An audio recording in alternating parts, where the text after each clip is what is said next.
6 Şubat 4.17'de gece karanlıkta dışarı çıktık komşularla, akrabalarla. Tabii ilk depremde binamız az da olsa hasarını almıştı. Ve lakin ben ve komşularım binayı kontrol ettiğimizde binada herhangi çok büyük bir olumsuzluğa rastlamadık. İçeriye birkaç kere girip çıktık. En son seferimize girdiğimizde de komşularıma çıktım 5. kata. Ben, kardeşim, 2 kardeşim ve annemle beraber.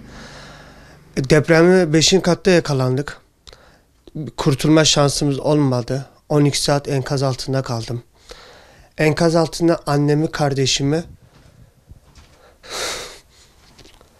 komşularımla 3 çocuğunu ve babasını kaybettim.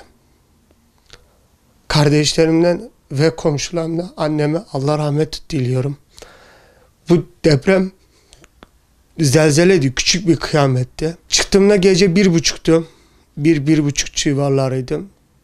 Malum hastanelerde hiçbir yerde yer yokturdu.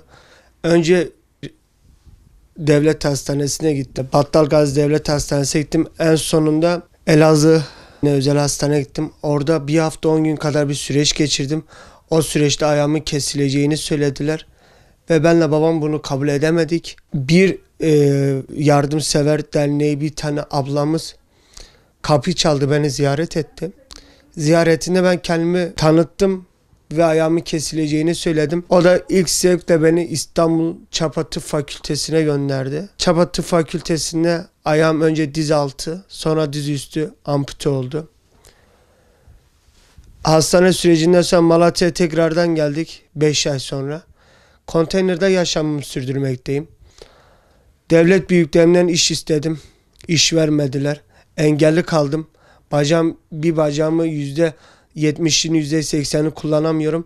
Diğer bacağım sağ bacak, diz üstü amputeyim. Tek isteğim devlet büyüklerimde adalet sağlayarak engelli kalan vatandaşlarımızı öncelik olarak enkaz altında ailesini kaybeden 1. derece de olsa onlara bir el uzatmaları, hem iş konusunda hem de böyle psikolojik destek olarak. Biz devletimize hiçbir şekilde yardım talep istemiyoruz. Sadece kendi ayaklarımıza 24 yaşındayım. Ben bu yaştan sonra hayata tutunmak istiyorum. Tek isteğim gün içerisinde meşgale yapabileceğim 8 saat olur, 10 saat olur, 12 saat olur. Masa başı, ki bu saatten sonra ayakta da bir işte yapamam. Küçük bir iş istiyorum. Bugüne kadar ben belediye ve belediye kurumlarına ve partici kurumlara hiçbir şekilde kapılarını çalmadım. Benim işe ihtiyacım var. Psikolojimi düzeltecek bana iş lazım.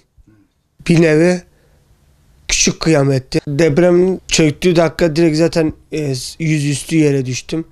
Yani düşünün, üstümde 4 kat 5 kat var. Gene mezarda kurban olduğum Allah ölüyor, yani ne bileyim nefesini kesiyor. Yaşamını yitiriyor. O en azından orada Azrail aleyhisselam onların bir canını alıp götürüyor ama sen orada yaşamla mücadele etmek zorundasın. Hani ne kadar kayıplarımız varsa da öldüğünü bilsek de bir şekil bizi dışarıda bekleyen amcam olsun, babam olsun, dedem, halalarım, kuzenlerim, komşularım, onların beni bırakmadığını düşündüm. Bir şekil hayata tutunduk. Yani salavatlarla, tekbirlerle bir şekilde ayağa tutulduk.